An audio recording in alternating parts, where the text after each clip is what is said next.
Built Better, the podcast for home improvement contractors by Modernize Home Services.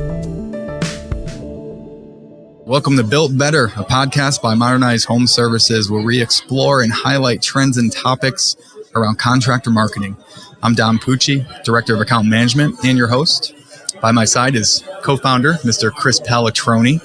We're actually live today at the Texas Roofing Conference in steamy San Antonio. And joining us today in booth 200 is AJ Huckaby, President of Springtree Restoration. How are you today, AJ? I'm great. Thanks for having me. Great show. Lots of cool content. So glad to be here. Well, yeah, we try. Yeah. He's just playing to my vanity, Chris. So, AJ, I just want to kind of dive right in. We only have so much time. I don't want to take up too much time because I know you got to hobnob around this conference here. So, if you can just level set for our listeners here, just tell us who you are, what's your history here. Cool. Yeah. AJ Huckaby. I own Springtree Restoration. We're out of Allen, Texas. We also service like far north Texas, almost like Gainesville, Sherman area. I've been in this business since 2008. Before that, I worked as an electrician with my father and grandfather and cousin. My other grandfather was a carpenter as well, so construction's just always been what we do. Our primary focus is roofing, siding, windows, gutters, but we also do large loss water and fire renovations, pretty much do it all. Been a part of RCAT for a long time, as far back as I can remember. I'm actually the president this year. Oh, congratulations. Head up our licensing board as well. Mm-hmm.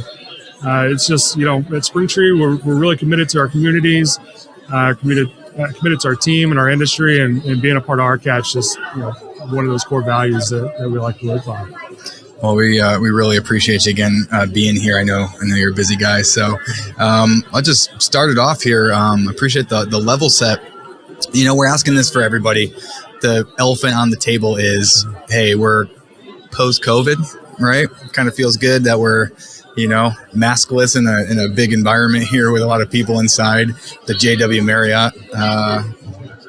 We're plugging JW, so if they want to throw me some free nights. There you go. You got to love JW, man. It's a great place. Me and my wife are actually doing a staycation at the JW this weekend, so nice. We need comps. Yeah, good luck. So the elephant on the table is, really what was kind of the hardest thing about dealing with COVID for you guys last year? It was honestly kind of a fun, unique challenge. Like, we knew COVID was going to be a game changer as far as how we were able to get in front of our customers or potential customers. So we really, as soon as it hit, I spent time with guys like Jim Johnson at Roof Coach Pro and contractors across the nation. We literally spent hours every day for several weeks on the phone trying to figure out how we were going to do things different to actually build a better business. Is what we did. We went more digital. We partnered with a lot of great technology companies. Like, I'm plugging a lot of folks too, but like Company Cam, Job Nimbus, Sumo Quote. There's just all these great programs out there. And with COVID, what I saw is that these programs integrated at a higher speed than I've ever seen before. So to really allow us to streamline our business, which allowed us to talk to Mrs. Jones without ever actually having to be face to face. I'd say probably 90% of the jobs we signed last year, we never even shook hands with a homeowner. But they were able to, through these technologies, keep up with the job from beginning to end with, a few clicks of the button on their phone. That's super cool. That's a huge change. Yeah. I mean, we talk to contractors all over the country. I mean, that's our main gig. Right. I'm a director of account management. My team talks to contractors 24/7. Well, not 24/7, hopefully. Yeah. Some do. I got you. Season emails at 2 a.m. Like, come on now, work-life balance, kids. But, they're talking about 30% of their business maybe was done more virtually. Yeah. But 90%, that's a huge number. We close deals online using Zoom and, 3D hover. I mean, we've got cool programs like a homeowner can go to our website, enter their info, and literally go outside with the app they download and take 8 photos of their home. And from there, I get a 3D visualizer, all the measurements for windows, siding, gutters, doors, roof. All at our fingertips within minutes. Wow. So just utilizing things like that allowed us to really go virtual.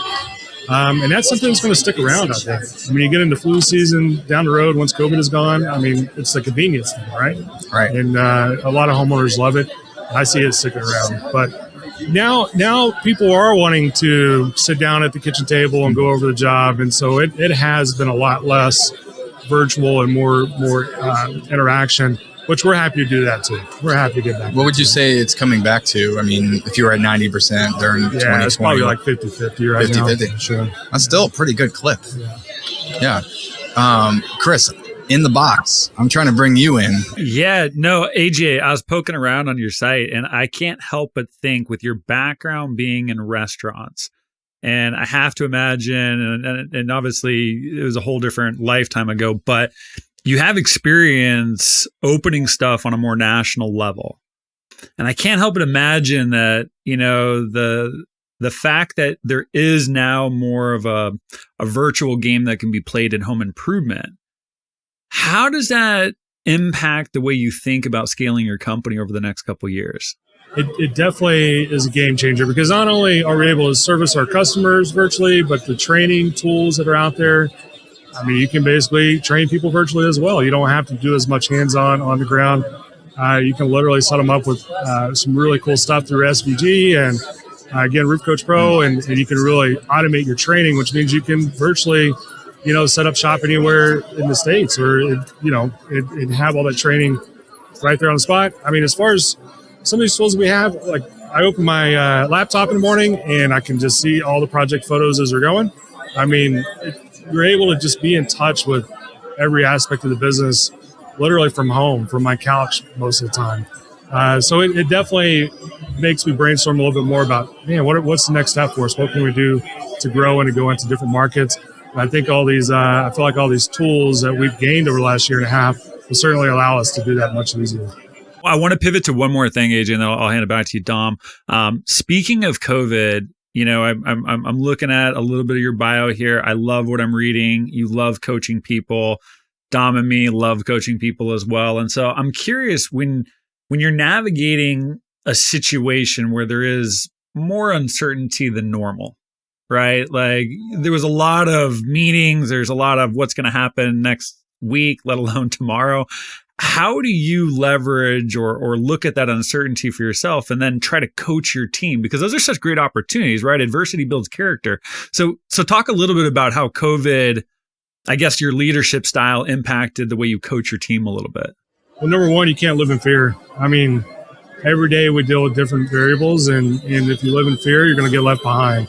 And so it's always trying to balance, not living in fear, but also, just making a good, solid decision. That's when, if you hook up with guys around the industry, like we're doing here in RCAT right now, and you mentor and you work together and you share ideals, it allows you to, I think, way outside the box that I would have never thought of a lot of this stuff on my own, obviously, but working with these guys, we're able to brainstorm and come up with new stuff. And so not living in fear, but leaning on my colleagues, really my competitors, even though they're not competitors or friends, and we work together to figure it out.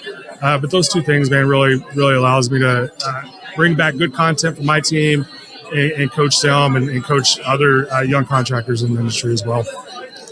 I love hearing that stuff. I talk to some contractors and it's like a dog-eat-dog world, but I think the contractors that really do it right know that there's enough business for everybody. Absolutely. And there really is. I mean, the home improvement industry itself is exploding, and it's only going to get crazier. Right. Kind of leads me into my next question would be, we're asking everybody, like, how's the supply chain issues a factor for you? Yeah, so that's becoming a bigger deal than what COVID initially was, right? I mean, material costs are rising so quickly, it's hard to keep up with it. I mean, you can barely hold a bid, your numbers on a bid, for more than like 7 to 14 days at this point.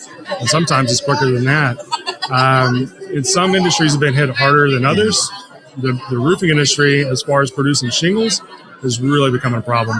I mean, we're seeing increases that I've never seen in my career. And then I talked to some of the guys that have been around for 30, 40 years, and they've only seen it one time. But the difference back then, where we had shortages in supplies and cost increase, they were able to pull shingles from other markets like California and different areas. Well, we can't do that right now. Like what's being produced and getting shipped is all we have. And that there's no other product anywhere else. And it's because of the raw material shortages is what they're telling me.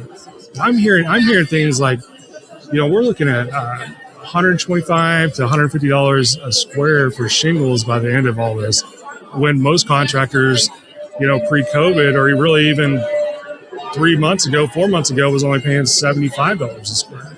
I mean, this is double. And one material that makes up, the full roofing system is one component. Again, it's the main component. But the increases are insane.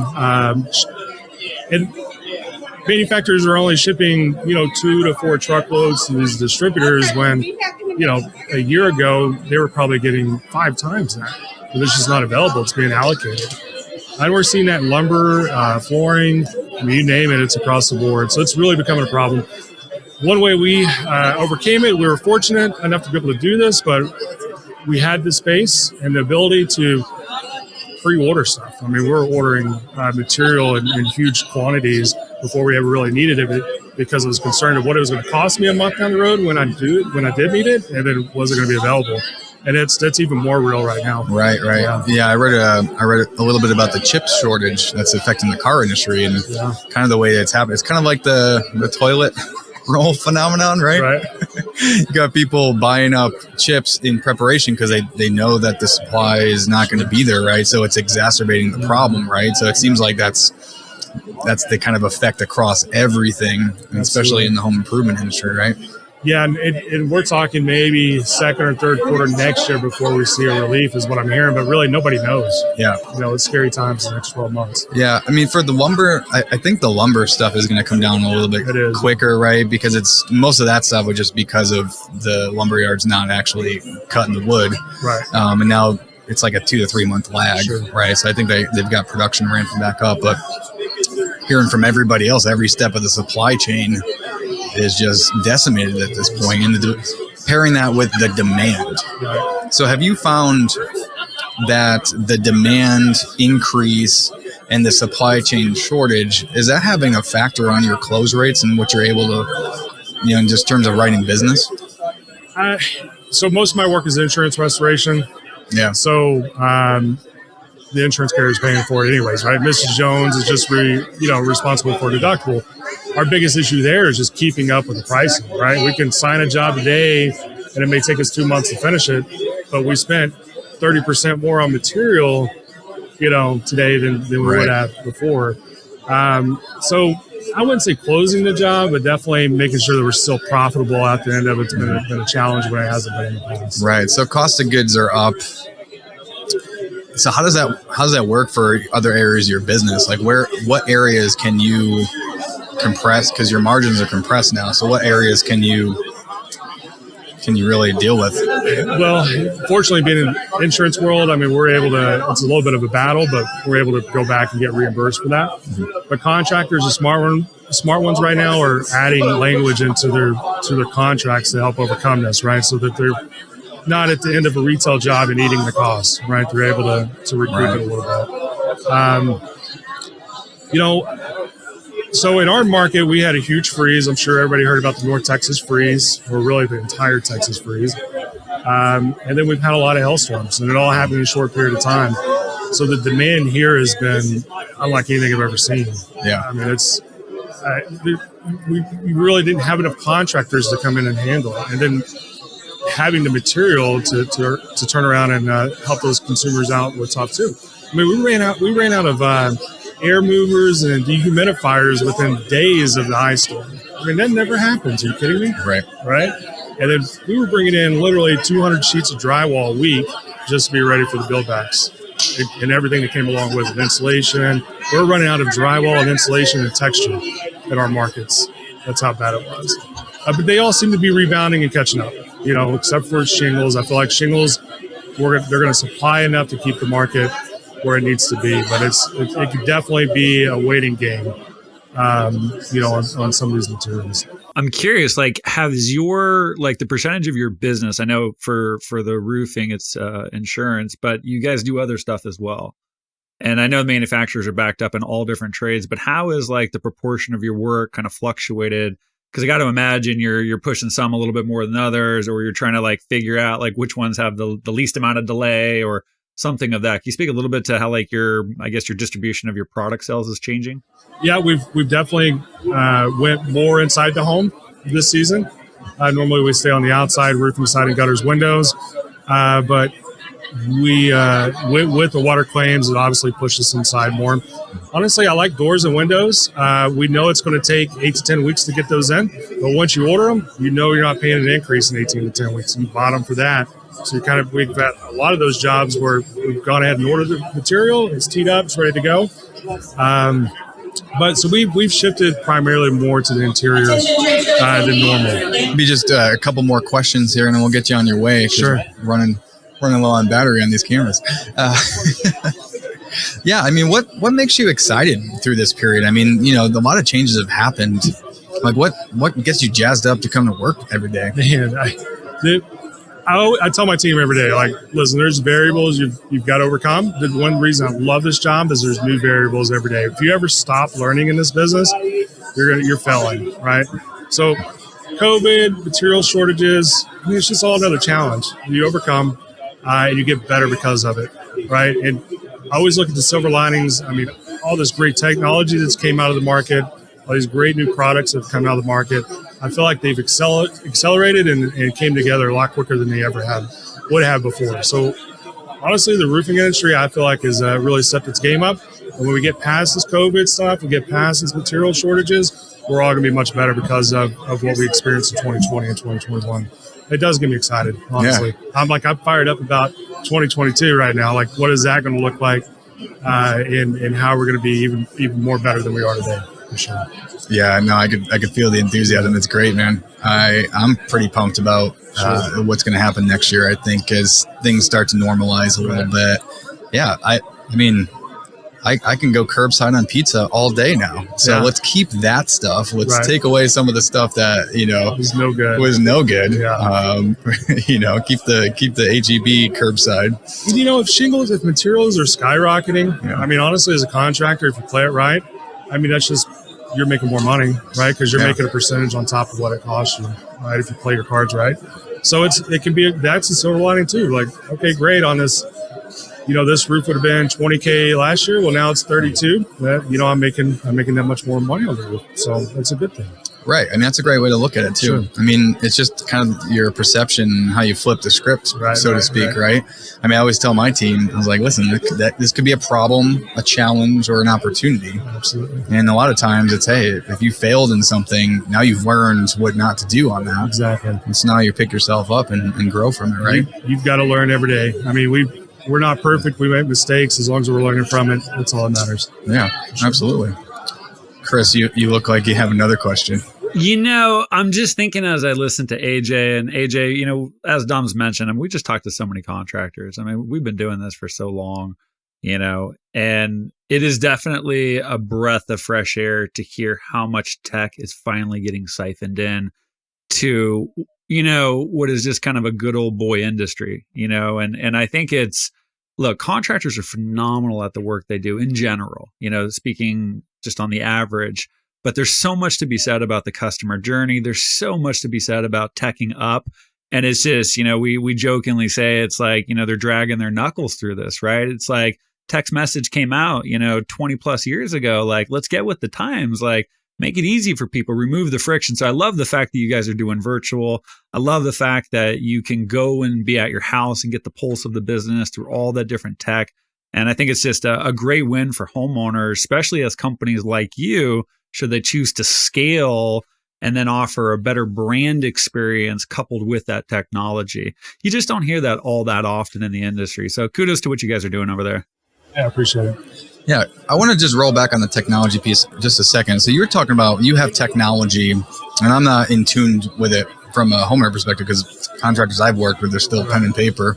I just redid my windows and the measurements were a little bit off, so I was a little upset.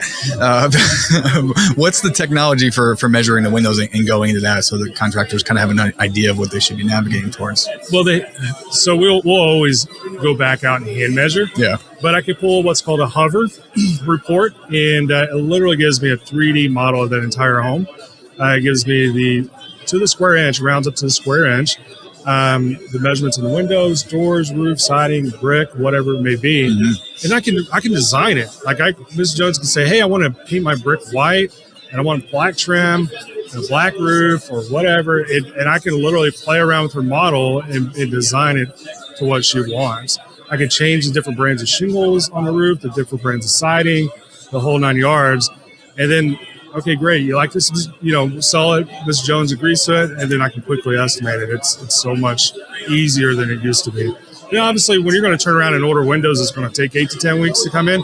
You're going to go out there and double check the measurements before you do it. But as far as a sales tool and ability to write an accurate estimate, there's the technology's there right now to really make that easy. AJ, I got to ask you, because you may know Dom and me like to deviate a little bit into the tech side of stuff. How long do you think we are away from virtual reality presentations? I don't know. Who knows? I mean, I can be right down the road. There's a lot of great guys, a lot smarter than me, working on stuff like that now. I don't know if you've ever looked into SVG, but they actually use virtual goggles as a training tool. So if you got a new sales, they throw on these goggles, run the courses like they're really there, right? Super cool stuff. Sumo Quote makes it really simple for you to take your photos, throw it into a report, and give a quote in minutes. Like you can literally do it from your truck within minutes of your inspection. I mean, when I can shoot a homeowner a link and say, hey, I'm going to hop on your roof. As I'm taking photos, you're going to see them on your phone, right? And then hang on to that link throughout the entire job. Everything that's going on, you're going to be able to see it at the touch of your fingers. I mean, to your point, we're able to offer such a cool experience, a good experience for the customer that's memorable and is totally different than any experience they probably ever had with a contractor. And that's always our goal. Yeah, honestly, to Chris's question, I mean, I work out with my my Oculus now. Yeah. It's wild. It's insane. Like 45 minutes go by, I'm dripping sweat, and I'm like, I was just hitting balloons and stuff. This is wild. I'm in some... But I mean, think about the practicality in home improvement. I mean, like you're doing the rendering on your computer, which is great, and it's far above what everybody else. But when you can hand a headset to a customer and that rendering you've done, they can sit in their house and look out that window you're about to install. I mean, not everybody's going to adopt that. And so think about it. I mean, like the the application of it is so practical. And so I just think that's going to, and we're not far from it, because to your point, the HVAC industry does a lot of the tech training through the goggles as well, where they can have a senior tech sit back and then kind of coach, 10 or so rookie techs. But that sales stuff is going to be a game changer, because you don't need salespeople at that point. It's just like, hey, Mrs. Jones, put on the headset and... Right. I think I'll keep you posted. But the headsets are $300, so you give every salesperson a headset. Mrs. Jones, would you like to see how this materializes in front of your eyes? Right. So you got a boomer. The boomer's got the money. Just don't push her, because my wife does that when I'm working out. And what are you doing? Get away! Stop. That's awesome. Yeah, AJ, man, this has been a treat. So thank you so much for joining us today. Again, appreciate it. Chris, thanks for being in the box here, buddy. To our listeners out there, thank you for listening to the Built Better podcast. Before you go, hit that like button, subscribe, and leave us a review on Apple or Spotify podcasts, and we'll see you next time. Make sure you check out the homeowner insights on modernize.com/pros. That just came out as well. So see ya.